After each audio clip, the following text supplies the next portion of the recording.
ಕಲಿಕಾ ಮಾಹಿತಿ ಯೂಟ್ಯೂಬ್ ಚಾನಲ್ಗೆ ತಮ್ಮೆಲ್ಲರಿಗೂ ಸ್ವಾಗತ. ಇವತ್ತು ನಾವು ಭಾರತದ ಕರಾವಳಿ ತೀರಗಳ ಬಗ್ಗೆ ನೋಡೋಣ.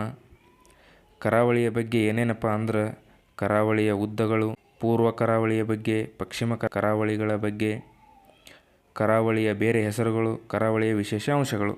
ಮೊದಲು ಕರಾವಳಿಯ ವಿಶೇಷ ಅಂಶಗಳು ಏನೇನಪ್ಪ ಅಂದ್ರೆ ಭಾರತ ಒಂದು ಪರ್ಯಾಯ ದ್ವೀಪವಾಗಿದ್ದು ಸುಮಾರು 6100 ಕಿಲೋಮೀಟರಷ್ಟು ಕರಾವಳಿ ತೀರ ಹೊಂದಿದೆ. ಇದು ಮಿಸ್ಪ್ರಿಂಟ್ ಆಗಿದೆ, ಕ್ಷಮೆ ಇರಲಿ. ಇನ್ನು ದ್ವೀಪ ಕರಾವಳಿಗಳನ್ನು ಒಳಗೊಂಡು ಒಟ್ಟು ಕರಾವಳಿಯ ಉದ್ದ 7516.5 ಕಿಲೋಮೀಟರ್ ಆಗುತ್ತದೆ.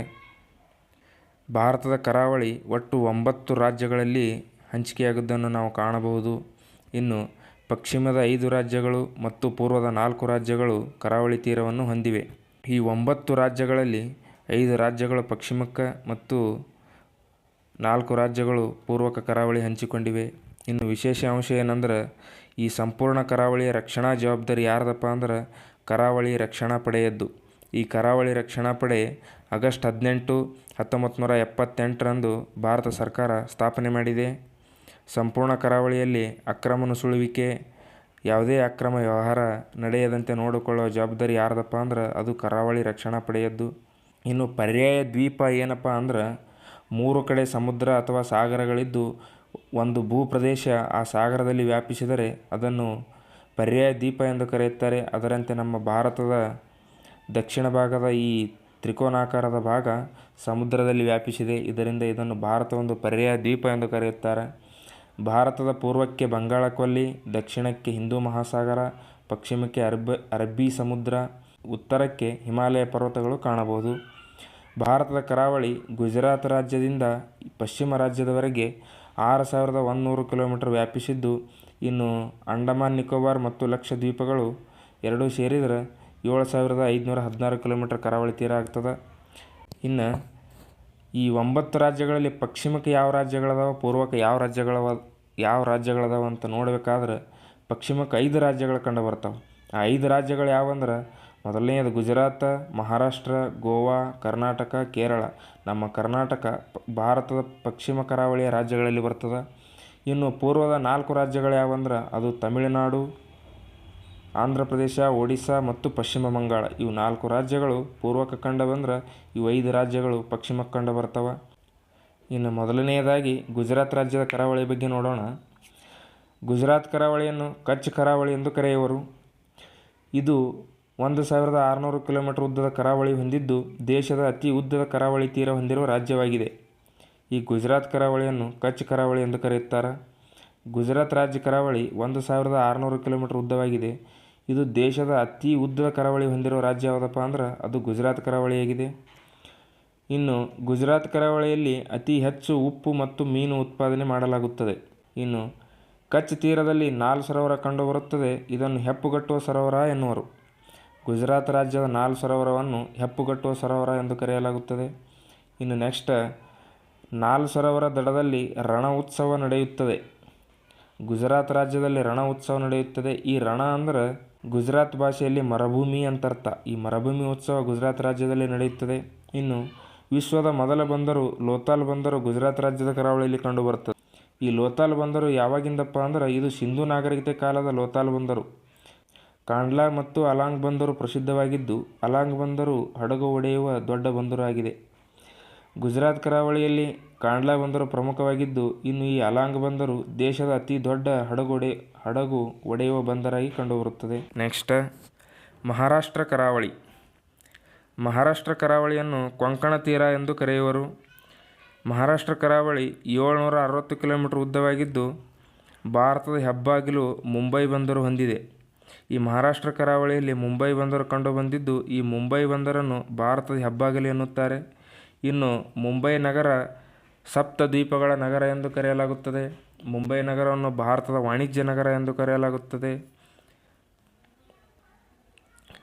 ಇನ್ನು ಈ ಕರಾವಳಿಯ ಸಮೀಪದಲ್ಲಿ ಉಲ್ಕೆಗಳಿಂದ ನಿರ್ಮಿತವಾದ ಲೋನಾರ್ ಸರೋವರ ಕಂಡುಬರುತ್ತದೆ. ಭಾರತ ದೇಶದ ಏಕೈಕ ಉಲ್ಕೆಗಳಿಂದ ನಿರ್ಮಿತವಾದ ಸರೋವರ ಯಾವುದಂದ್ರೆ ಅದು ಲೋನಾರ್ ಸರೋವರ. ಇದು ಮಹಾರಾಷ್ಟ್ರ ರಾಜ್ಯದಲ್ಲಿ ಕಂಡುಬರುತ್ತದೆ.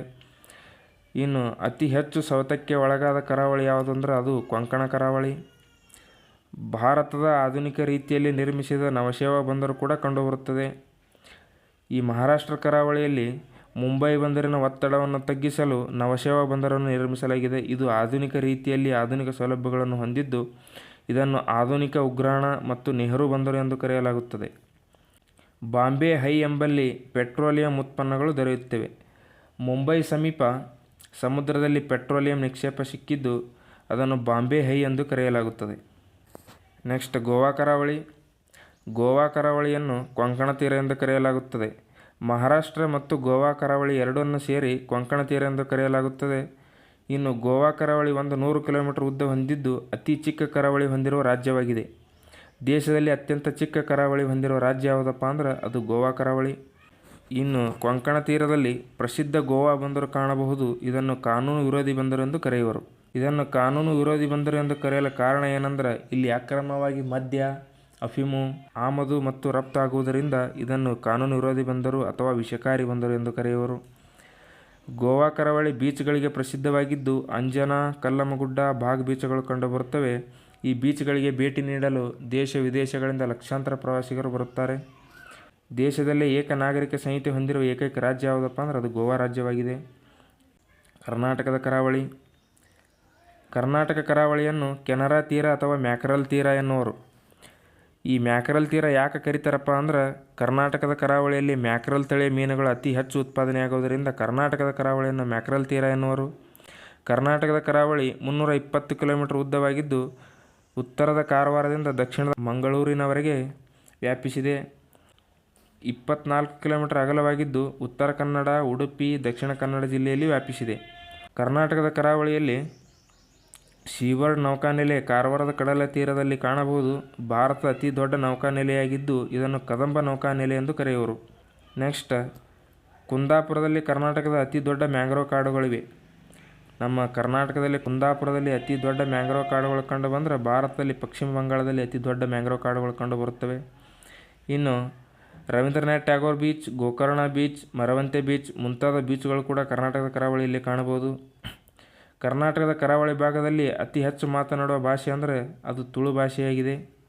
ಇನ್ನು ಕೇರಳ ಕರಾವಳಿ. ಕೇರಳ ಕರಾವಳಿಯನ್ನು ಮಲಬಾರ್ ತೀರ ಎಂದು ಕರೆಯಲಾಗುತ್ತದೆ. ಇದು 580 ಕಿಲೋಮೀಟರ್ ಉದ್ದವಾಗಿದ್ದು ಇಲ್ಲಿ ಅತಿ ಹೆಚ್ಚು ಮೊನೊಜೈಟ್ ಅದಿರುಗಳು ರಫ್ತು ಮಾಡಲಾಗುತ್ತದೆ. ಇಲ್ಲಿ ಅಷ್ಟಮುಡಿ, ವೆಂಬನಾಡು ಸರೋವರಗಳು ಕಂಡುಬರುತ್ತವೆ. ವೆಂಬನಾಡು ಸರೋವರ ದೇಶದ ಅತಿ ಉದ್ದದ ಸರೋವರವಾಗಿದೆ. ಜೂನ್ 1ರಂದು ಮೊದಲು ಮಳೆ ಪಡೆಯುವ ರಾಜ್ಯ ಯಾವುದಂದ್ರೆ ಅದು ಕೇರಳ. ಕರಾವಳಿ ಯಾವುದಂದ್ರೆ ಅದು ಮಲಬಾರ್ ತೀರ. ಜೂನ್ 1ರಂದು ಕೇರಳದ ಮಲಬಾರ್ ತೀರ ಮಳೆ ಪಡೆದ್ರೆ ಜೂನ್ 7ರಂದು ನಮ್ಮ ಕರ್ನಾಟಕ ರಾಜ್ಯ ಮಳೆ ಪಡೀತದೆ. ಇನ್ನು ತಿರುವನಂತಪುರ ಸಮೀಪ ತುಂಬ ರಾಕೆಟ್ ಉಡಾವಣೆ ಈ ಮಲಬಾರ್ ತೀರದಲ್ಲಿ ಕಾಣಬಹುದು. ನೆಕ್ಸ್ಟ್ ಆಂಧ್ರ ಕರಾವಳಿ. ಇದನ್ನು ಆಂಧ್ರ ಕರಾವಳಿ ಅಥವಾ ಸರ್ಕಾರ ತೀರ ಎಂದು ಕರೆಯಲಾಗುತ್ತದೆ. ಇದು 1000 ಕಿಲೋಮೀಟರ್ ಉದ್ದವಾಗಿದ್ದು ದೇಶದ 2ನೇ ಉದ್ದದ ಕರಾವಳಿ ತೀರವಾಗಿ ಕಂಡುಬರುತ್ತದೆ. ಇಲ್ಲಿ ಶ್ರೀಹರಿಕೋಟಾ ದ್ವೀಪದಲ್ಲಿ ಸತೀಶ್ ಧವನ್ ಬಾಹ್ಯಾಕಾಶ ಕೇಂದ್ರ ಕೂಡ ಕಾಣಬಹುದು. ಸತೀಶ್ ಧವನ್ ಕೇಂದ್ರ ಆಂಧ್ರ ಪ್ರದೇಶ ಪುಲಿಕಾಡ್ ಸರೋವರ ಸಮೀಪ ಕಂಡುಬರುತ್ತದೆ. ಆಂಧ್ರ ಪ್ರದೇಶದ ಪ್ರಮುಖ ಬೀಚ್ ಯಾವುದಪ್ಪ ಅಂದ್ರೆ ಅದು ರಾಮಕೃಷ್ಣ ಬೀಚ್ ಆಗ್ಯದ. ಇನ್ನು ವಿಶಾಖಪಟ್ಟಣ ನೈಸರ್ಗಿಕ ಬಂದರು ಕೂಡ ನಾವು ಆಂಧ್ರ ಪ್ರದೇಶ ಕರಾವಳಿಯಲ್ಲಿ ಕಾಣಬಹುದು. ನೆಕ್ಸ್ಟ್ ತಮಿಳುನಾಡು ಕರಾವಳಿ. ಇದನ್ನು ಕೋರಮಂಡಲ ಕರಾವಳಿ ಎಂದು ಕರೀತಾರೆ. ಇದು 910 ಕಿಲೋಮೀಟರ್ ಉದ್ದದ ಕರಾವಳಿ ಹೊಂದಿದ್ದು ಪ್ರಸಿದ್ಧ ಕಾವೇರಿ ನದಿ ಮುಖಜ ಭೂಮಿ ಕೂಡ ಈ ಕೋರಮಂಡಲ ಕರಾವಳಿಯಲ್ಲಿ ಕಂಡುಬರ್ತದೆ. ಈ ಕೋರಮಂಡಲ ಕರಾವಳಿಯ ಪ್ರಸಿದ್ಧ ಬಂದರು ಯಾವುದಪ್ಪ ಅಂದ್ರೆ ಅದು ಚೆನ್ನೈ ಬಂದರು. ಈ ಚೆನ್ನೈ ಬಂದರಿಂದ ಅತ್ಯಂತ ಹೆಚ್ಚು ಚರ್ಮ ರಫ್ತು ಮಾಡುವುದರಿಂದ ಇದನ್ನು ಚರ್ಮದ ಬಂದರು ಎಂದು ಕರೆಯುತ್ತಾರೆ. ಎನ್ನೋರ ಅಥವಾ ಕಾಮರಾಜ್ ಬಂದರು ಕಾಣಬಹುದು. ಈ ಕಾಮರಾಜ್ ಬಂದರು ದೇಶದ ಏಕೈಕ ಖಾಸಗಿ ಬಂದರಾಗಿದೆ. ನವಂಬರ್-ಡಿಸೆಂಬರ್ ತಿಂಗಳಲ್ಲಿ ಚಂಡಮಾರುತಗಳಿಂದ ಅತಿ ಹೆಚ್ಚು ಹಾನಿಗೊಳಗಾಗುವ ತೀರ ಯಾವುದು ಅಂದ್ರೆ ತಮಿಳುನಾಡು ತೀರ. ಇನ್ನು ಅತಿ ಉದ್ದದ ಕರಾವಳಿ ತೀರ ಹೊಂದಿರುವ ನಗರ ಯಾವುದಂದ್ರೆ ಚೆನ್ನೈ. ಮರೀನಾ ಬೀಚ್ ದೇಶದ ಅತಿ ಉದ್ದದ ಬೀಚ್ ಆಗಿ ಕಂಡುಬರುತ್ತದೆ. ನೆಕ್ಸ್ಟ್ ಒಡಿಶಾ ಕರಾವಳಿ. ಇದನ್ನು ಉತ್ಕಲ ಕರಾವಳಿ ಎಂದು ಕರೆಯುವರು. ಒಡಿಶಾ ಕರಾವಳಿ 480 ಕಿಲೋಮೀಟರ್ ಉದ್ದದ ಕರಾವಳಿಯಾಗಿದೆ. ದೇಶದ ಅತಿ ದೊಡ್ಡ ಉಪ್ಪು ನೀರಿನ ಸರೋವರವಾದ ಚಿಲ್ಕಾ ಸರೋವರ ಒಡಿಶಾ ಕರಾವಳಿಯಲ್ಲಿ ಕಂಡುಬರುತ್ತದೆ. ಒಡಿಶಾ ಕರಾವಳಿ ತೀರದಲ್ಲಿ ರಿಡ್ಲೆ ಆಮೆಗಳು ಮತ್ತು ಆಲಿವ್ ಆಮೆಗಳು ಸಂತಾನೋತ್ಪತ್ತಿಗಾಗಿ ವಿದೇಶಗಳಿಂದ ವಲಸೆ ಬರುತ್ತವೆ. ಇಲ್ಲಿನ ವಿಲ್ಲರ್ ದ್ವೀಪದಲ್ಲಿ APJ ಅಬ್ದುಲ್ ಕಲಾಂ ರಾಕೆಟ್ ಉಡಾವಣಾ ಕೇಂದ್ರ ಕೂಡ ಕಾಣಬಹುದು. ಒಡಿಶಾ ಕರಾವಳಿಯ ಪ್ರಮುಖ ಬೀಚ್ ಯಾವುದಂದ್ರೆ ಅದು ಚಾಂಡಿಪುರ್ ಬೀಚ್, ಪಶ್ಚಿಮ ಬಂಗಾಳ. ಪಶ್ಚಿಮ ಬಂಗಾಳ ಕರಾವಳಿಯನ್ನು ವಂಗ ಕರಾವಳಿ ಎಂದು ಕರೀತಾರೆ. ಇದು 350 ಕಿಲೋಮೀಟರ್ ಉದ್ದದ ಕರಾವಳಿಯಾಗಿದೆ. ಪೂರ್ವ ಕರಾವಳಿಯ ಉತ್ತರ ತೀರದ ಭಾಗಕ್ಕೆ ಸಿರ್ಕರ್ ತೀರ ಎಂದು ಕರೆಯುತ್ತಾರೆ. ಈ ಸಿರ್ಕರ್ ತೀರ ಎನ್ನುವುದು ಮುಂದೆ ಮ್ಯಾಪ್ ಬರ್ತದೆ, ಮ್ಯಾಪ್ನಲ್ಲಿ ಹೇಳ್ತೇನೆ. ದೇಶದ ಏಕೈಕ ನದಿ ಬಂದರು ಕಲ್ಕತ್ತಾ ಬಂದರಾಗಿದೆ. ಇದು ಹುಗ್ಲಿ ನದಿ ತೀರದಲ್ಲಿ ಕಂಡುಬರ್ತದೆ. ಕಲ್ಕತ್ತಾ ಬಂದರನ್ನು ಚಹಾ ಬಂದರು ಅಥವಾ ಶ್ಯಾಮ್ ಪ್ರಸಾದ್ ಮುಖರ್ಜಿ ಬಂದರು ಎಂದು ಕರೆಯಲಾಗುತ್ತದೆ. ಕಲ್ಕತ್ತಾ ಬಂದರಿನಿಂದ ಅತಿ ಹೆಚ್ಚು ಚಹಾ ರಫ್ತು ಮಾಡೋದರಿಂದ ಇದನ್ನು ಚಹಾ ಬಂದರು ಎಂದು ಕರೀತಾರೆ. ಈ ಕರಾವಳಿಯಲ್ಲಿ ಗಂಗಾ ನದಿಯ ಮುಖಜ ಭೂಮಿ ಕೂಡ ಕಂಡುಬರ್ತದೆ. ಭಾರತದ ಅತಿ ದೊಡ್ಡ ಸುಂದರಬನ್ ಕಾಡುಗಳು ವಂಗ ಕರಾವಳಿ ಭಾಗದಲ್ಲಿ ಕಂಡುಬರ್ತವೆ. ಕರ್ನಾಟಕದಲ್ಲಿ ಕುಂದಾಪುರದಲ್ಲಿ ಕಂಡುಬಂದರೆ ಭಾರತದಲ್ಲಿ ಪಶ್ಚಿಮ ಬಂಗಾಳದಲ್ಲಿ ಮ್ಯಾಂಗ್ರೋವ್ ಕಾಡುಗಳು ಅತಿ ಹೆಚ್ಚಾಗಿ ಕಂಡುಬರ್ತವೆ. ಭಾರತದ ಕರಾವಳಿ 6100 ಕಿಲೋಮೀಟರ್ ಉದ್ದವಾಗಿದ್ದು ದ್ವೀಪಗಳನ್ನು ಸೇರಿಸಿದರೆ 7515 ಕಿಲೋಮೀಟರ್ ಆಗ್ತದೆ. ಸಿರ್ಕರ್ ತೀರ ಅಂದರೆ ಏನು? ಈ ಪೂರ್ವ ಕರಾವಳಿಯ ಉತ್ತರ ಭಾಗವನ್ನು ಸಿರ್ಕರ್ ತೀರ ಎಂದು ಕರೆಯಲಾಗುತ್ತದೆ. ಇನ್ನು ಕರಾವಳಿಗಳ ಹೆಸರುಗಳು ನೋಡಿ. ಗುಜರಾತ್ ಕರಾವಳಿಯನ್ನು ಕಚ್ ಕರಾವಳಿ ಅಂತಾರೆ. ಮಹಾರಾಷ್ಟ್ರ ಕರಾವಳಿ ಮತ್ತು ಗೋವಾ ಕರಾವಳಿಯನ್ನು ಕೊಂಕಣ ತೀರ, ಕರ್ನಾಟಕವನ್ನು ಕೆನರಾ ತೀರ, ಕೇರಳದ ತೀರವನ್ನು ಮಲಬಾರ್ ತೀರ, ತಮಿಳುನಾಡಿನ ಕೋರಮಂಡಲ, ಆಂಧ್ರ ಪ್ರದೇಶದ ಆಂಧ್ರ ಕರಾವಳಿ, ಇನ್ನು ಒಡಿಶಾದ ಉತ್ಕಲ ಮತ್ತು ಪಶ್ಚಿಮ ಬಂಗಾಳದ ವಂಗ ಕರಾವಳಿ ಎಂದು ಕರೆಯಲಾಗುತ್ತದೆ. ನಾವು ಎಕ್ಸಾಮ್ಗೆ ಮುಖ್ಯವಾಗಿ ನೆನಪಿಟ್ಟುಕೊಳ್ಳುವ ಡಿಜಿಟ್ ಯಾವುದಂದ್ರೆ ಅದು ಗುಜರಾತ್ 1600 ಕಿಲೋಮೀಟರ್ ಉದ್ದ ಕರಾವಳಿ ಹೊಂದಿದ್ದು ದೇಶದ ಅತಿ ಉದ್ದದ ಕರಾವಳಿಯಾಗಿದೆ. ಇನ್ನು ಗೋವಾ ಕರಾವಳಿ 100 ಕಿಲೋಮೀಟರ್ ಉದ್ದವಾಗಿದ್ದು ದೇಶದ ಅತಿ ಚಿಕ್ಕ ಕರಾವಳಿಯಾಗಿದೆ. ಇನ್ನು ದೇಶದ ಎರಡನೇ ಅತಿ ಉದ್ದದ ಕರಾವಳಿ ಯಾವುದಂದ್ರೆ ಅದು ಆಂಧ್ರ ಪ್ರದೇಶ, 1000 ಕಿಲೋಮೀಟರ್ ಆಗ್ಯದ. ಇನ್ನು ವಿಶೇಷವಾಗಿ ದ್ವೀಪ ಕರಾವಳಿ ತೀರಗಳು ಎಷ್ಟು ಹೊಂದ್ಯಾವ ಅಂದ್ರೆ ಅಂಡಮಾನ್, ನಿಕೋಬಾರ್ ಮತ್ತು ಲಕ್ಷದ್ವೀಪಗಳು ಸೇರಿ 1416 ಕಿಲೋಮೀಟರ್ ಉದ್ದದ ಕರಾವಳಿ ಹೊಂದ್ಯಾವ. ಇದಕ್ಕೆ 6100 ಕಿಲೋಮೀಟರ್ ಭೂ ಪ್ರದೇಶದ ಕರಾವಳಿ ಸೇರಿಸಿದ್ರೆ ಒಟ್ಟು 7516 ಕಿಲೋಮೀಟರ್ ಉದ್ದ ಆಗುತ್ತದೆ. ಇಷ್ಟೆಲ್ಲ ಕರಾವಳಿಯ ಬಗ್ಗೆ ಸಂಕ್ಷಿಪ್ತ ಮಾಹಿತಿಯಾಗಿದೆ. ನಿಮಗೆ ಈ ಮಾಹಿತಿ ಇಷ್ಟವಾದಲ್ಲಿ ಲೈಕ್, ಒಂದು ಸಬ್ಸ್ಕ್ರೈಬ್ ಮಾಡಿ. ಇನ್ನೂ ಇಷ್ಟವಾಗಿದ್ದರೆ ನಿಮ್ಮ ಫ್ರೆಂಡ್ಸ್ಗೆಲ್ಲ ಶೇರ್ ಮಾಡಿ. ದಯವಿಟ್ಟು ಸಬ್ಸ್ಕ್ರೈಬ್ ಮಾಡೋದು ಮಾತ್ರ ಮರೆಯಬೇಡಿ. ನಮಸ್ಕಾರ.